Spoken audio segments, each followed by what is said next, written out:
I know this sounds weird, but in a strange way, this movie, there's sometimes I don't feel in a holiday spirit. I feel a little Grinchy myself, and this movie does a really good job of making Christmas like a little bit annoying in a way that I really relate to. Where I'm like, please stop.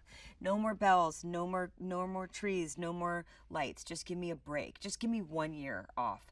So I felt like I could relate to the Grinch in this particular version, and I don't know if I felt that way before. Maybe that makes me Grinchy, I don't know. I definitely think now is the perfect time for this film because the message is very clear, and the message is, be kind and forgive, and we're not all perfect, and we're going to make mistakes, and we could be very different. We could have grown up in very different ways. We could even have different value systems.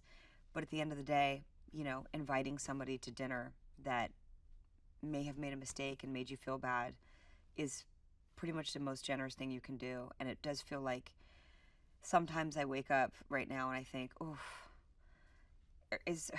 are people ever going to know how to be nice to each other? Are we ever going to see beyond our differences?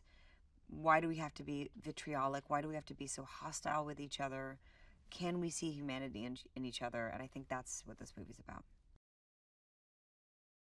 It was so great to see the character that I voiced come to life because, you spend a lot of time doing like, like lots of grunts and efforts, not quite sure how it's going to land on camera, but it's so, all of her, like busy stuff in the house in the morning is so, it's complex and like clever and funny. So she's just a good mom, she's like getting this thing over here, and then the toast is about to burn, and she clicks the thing over here and it flies over here. So it was fun to see, my efforts actually become this full character that's active and doing kind of crazy cool stuff. The action in the movie is really good.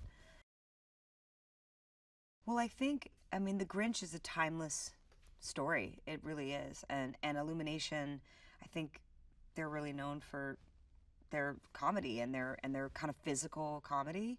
Um, and to me, that just puts another layer on top of this story, because even though the Grinch is kind of the bad guy, he's not, and it's laughable, and he's lovable, and even in his lair and all the crazy stuff that he does in his lair, there's something kind of sweet about it, and it's fun and funny, and it doesn't, he's not a bad guy. He's the bad guy in the movie, but it makes him completely relatable and fun to watch.